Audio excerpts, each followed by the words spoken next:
Vienna, December 21st, 1975.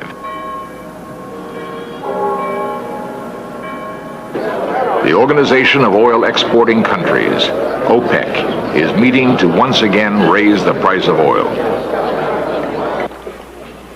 Recreated here is one of history's boldest terrorist operations. Ilich Ramirez Sanchez, alias Carlos, with his gang, quietly enter OPEC headquarters.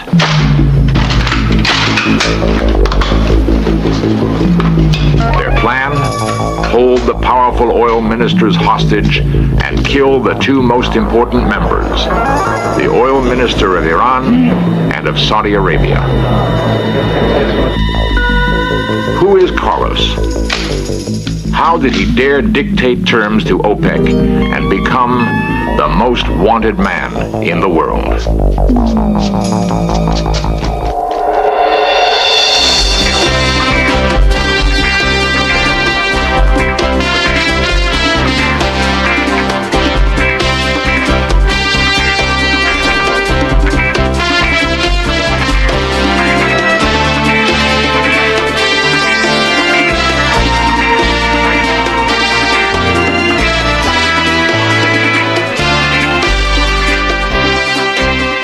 This series presents information based in part on theory and conjecture.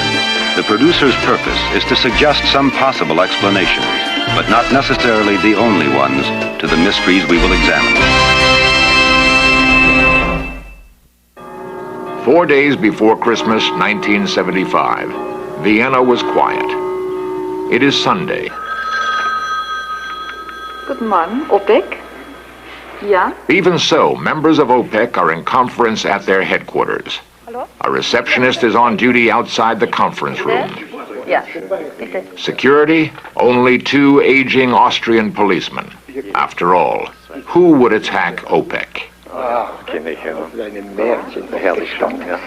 Less than a mile away, a squad of Einsatzkommando, Austrian anti-terrorist police, is on duty. This unit has been in existence since the Munich Olympic murders of 1973. Christmas carols take the place of crime reports on the radio. The only conflict, Black Knight takes Queen's Rook. Carlos' attack on OPEC headquarters is recreated.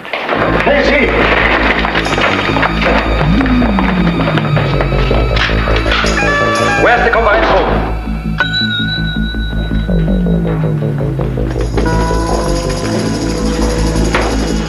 Are you a policeman? Yes? Hallo, ich werde hier geschossen. Hallo. The receptionist tries to call police. Geschossen. Hier ist OPEC. Hier wird geschossen. Hallo. Hallo, hier ist OPEC. Hier wird geschossen. Carlos was trained by Soviet KGB agents in Havana and Moscow. He taught his followers that intimidation is a powerful terrorist tool.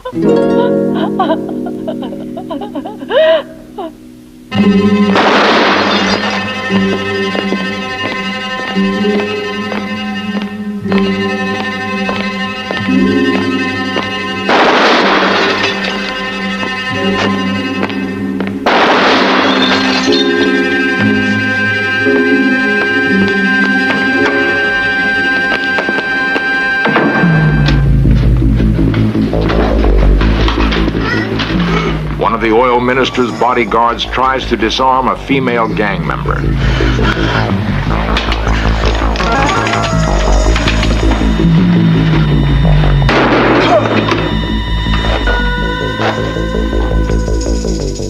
Mischance keeps making the operation bloodier.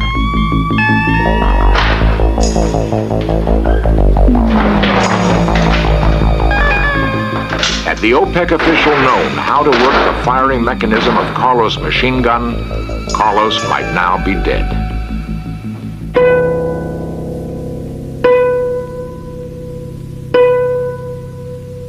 The conference room, now a prison for the hostages, is mined with plastic explosives.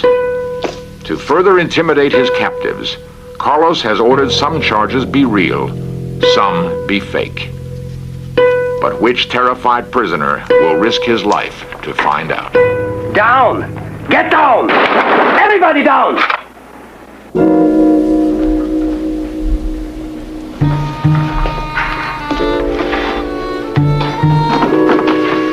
In an isolated office, a security guard finds a telephone still connected and calls police.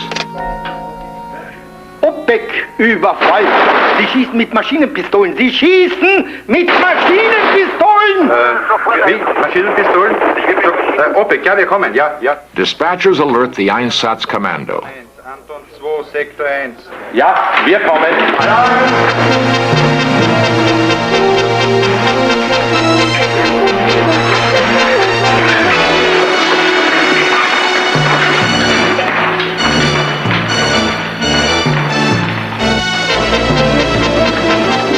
By day's end, 500 armed men would surround the OPEC headquarters. As the commando squad races toward OPEC, Chancellor Kreisky is summoned to Vienna from holiday to negotiate with Carlos. Carlos knows he's in a strong bargaining position. He holds 62 hostages at gunpoint in the conference room. But still, no one knows what Carlos wants. By now, the police are in the building. The terrorists open fire on the commandos. A 20-minute firefight ends in stalemate. The police pull back.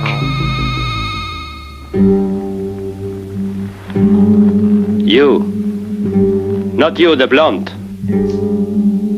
Confident now, Carlos chooses the most attractive secretary among the hostages and dictates his demands for delivery to the Chancellor of Austria. He wants a bus to transport everyone to the airport, a DC-9 jet to fly them to an unknown destination, and a pro-Palestinian statement to be read over Austrian radio every 2 hours. Negotiations now begin.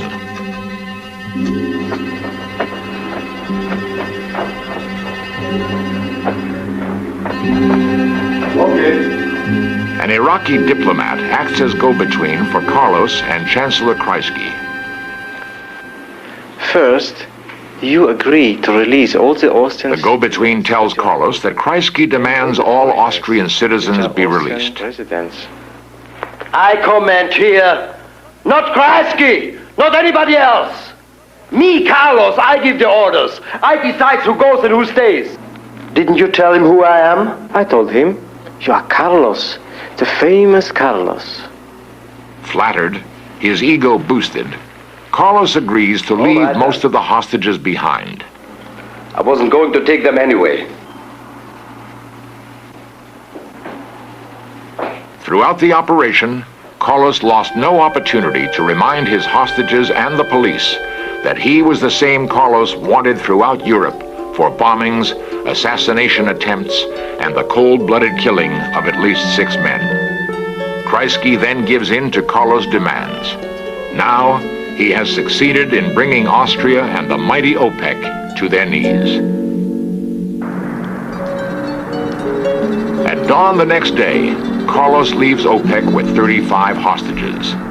This is actual film of that morning. Here, Carlos plays out a bizarre scene, shaking hands and even embracing those he had terrorized hours earlier. Psychiatrist Dr. Frederick Hacker is author of the book Crusaders, Criminals, and Crazies. Well, we see that very often, that some kind of strong emotional and affective ties develop between kidnappers and captured, particularly when the siege goes on for a longer time. And it seems as if a we group, so to speak, is forming that then turns against everybody who does not belong to that, namely the police, even the relatives of the victims. And it is this strange communion that seems to form in the face of extreme danger that engages our attention. Outside OPEC headquarters, the police stood aside.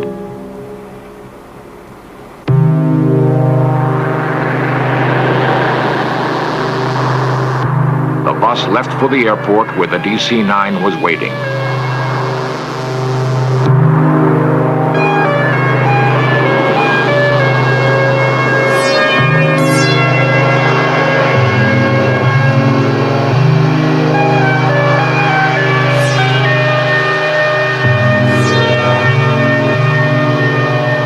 The worldwide press condemned Chancellor Kreisky as being soft on terrorism. Had Kreisky refused to yield, how many hostages would Carlos have killed? From the moment he started to deal with me, there had been already 3 killed people in the building and a lot of destruction. More proof for his will to kill hadn't been necessary for me. The Iraqi go-between in negotiations was also convinced Carlos was capable of mass murder. And as they described to me how they killed the people, they was laughing. They was very cool. In Algeria, Carlos was persuaded to ransom the oil ministers of Iran and Saudi Arabia rather than kill them. The reported price, $1 million each. Carlos became a millionaire. This infuriated his terrorist friends, who saw him now as a mercenary with few ideals that couldn't be bought. When he made up his mind not to kill them and to accept a compensation for that, he had troubles with his people. This film, taken at Algiers airport, is the clearest record of Carlos that exists. That's him breaking away, answering a call from the plane. It was Christmas Eve, 1975, the last time Carlos was photographed. Since that day, international police sources, including Israeli intelligence, say that Carlos has not retired with his money.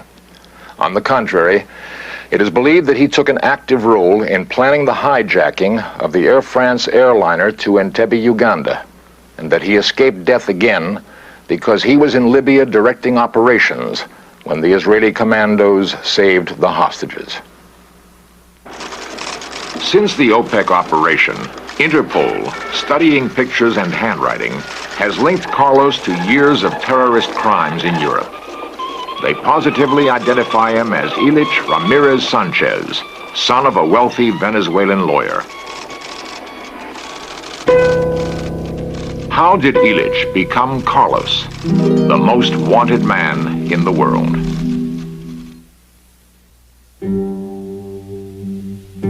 It had been a fast and bloody rise in the underworld of international terrorism for Carlos. After OPEC, at age 26, he was the acknowledged ringmaster of terrorism in Europe. Who is Carlos, and how did he achieve his infamous reputation? Few sons have been fashioned by their fathers as completely as Carlos.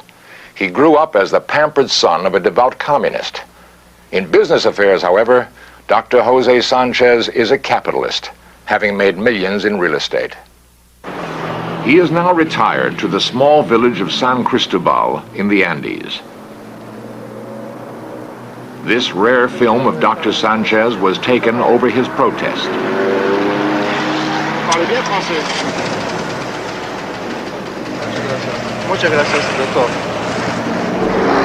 Later, despite his protest, the camera caught him again.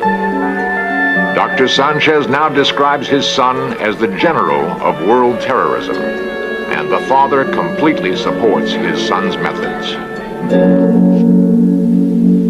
In 1966, Carlos moved to London and lived with his mother, who had now separated from the father. It was swinging London then, and on father's money, life was good. Shopping in Carnaby Street for flashy clothes. Carlos was fascinated by James Bond films and loved music of the Beatles. Seen here with his mother and a girlfriend, he became a popular young bachelor on the diplomatic cocktail circuit. He acquired a taste for the best Napoleon brandy and lost heavily in poker. Swinging London life stopped abruptly when father reasserted his influence. Carlos was sent to Patrice Lumumba University in Moscow. He studied terrorism for 2 years. Then, the playboy habits Carlos learned in London appeared to annoy his Russian hosts. He was expelled. From Moscow, the Carlos Trail leads to Palestinian training camps in Lebanon and Jordan. In camps like this one, Carlos was trained in the use of terrorist weapons. Sitting among his classmates from a dozen countries, it is here the alias Carlos Martinez was first used by Ilich Ramirez Sanchez. The name stuck, and the transformation from Ilich the student to Carlos the terrorist was completed. He went to work for the Palestinians. His first assignment, deliver machine guns and grenades to the fanatic Japanese Red Army, who had agreed to attack the passenger lounge at Lod Airport, Israel. The toll, 28 killed, 78 wounded. Police investigations begin to link Carlos with his terrorist crimes. He is identified as the mastermind behind a rocket attack on an Israeli jetliner at Orly Airport, Paris. The rockets missed.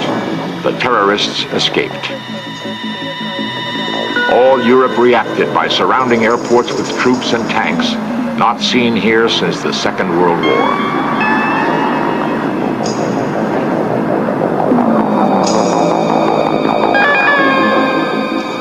In London, as well as other European cities, Carlos juggled affairs with almost a dozen women. He prided himself as a great lover, and through his extraordinary appeal, used women to provide safe havens. In London, one such lover is Angela Atayola, a Spanish waitress. Here, Angela is escorted to jail by Scotland Yard agents. In her apartment under the bed, they found a suitcase. It contained a hit list of potential assassination victims, explosives, ammunition, and guns, one of which was used in the attempted assassination of British businessman Edward Seif. Carlos himself always miraculously managed to escape.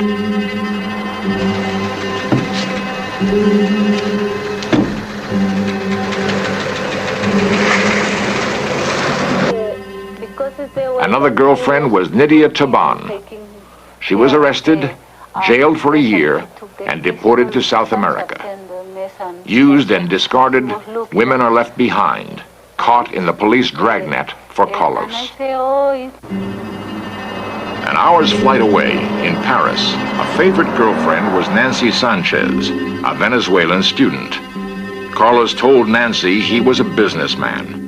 He spent long hours on her telephone and often went on business trips. Why would some women find a murderer like Carlos appealing? Well, I think that aside from probably being personally attractive, this kind of dangerous life has a kind of heroic attraction to a number of people. I understand movies and television shows are being made about such characters that probably use the same type of charismatic attraction that he also uses in his personal life. A friend of Nancy Sanchez and Carlos was Angela Armstrong, a British secretary. Angela remembers constant parties at Nancy's apartment at 9 Rue Tullier whenever Carlos returned from business trips. During one such party, French secret police closed in on Carlos. He killed 2 agents and a Palestinian terrorist friend whom Carlos suspected of betraying him. A massive police manhunt for Carlos is launched throughout France. Every transportation center is closely watched and guarded by police. Ironically, Carlos turns up the next day at the Paris Air Terminal after walking unnoticed through a cordon of police.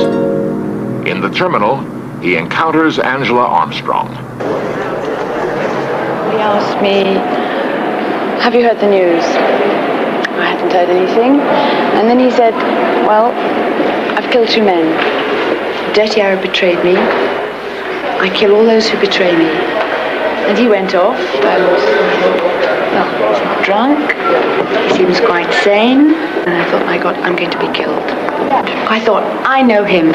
So I knew that I definitely could identify. Nobody else could. And I was scared. Police later said Carlos escaped by coming here to the Algerian embassy in Paris. He was given a new passport and left France by boat for Algeria. Angela was arrested and questioned for 2 weeks. She was charged with collaborating with the enemies of France.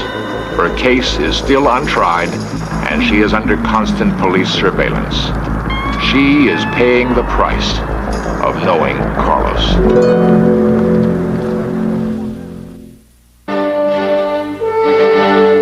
The high cost of combating terrorism is affecting us all. We pay for increased security at airports.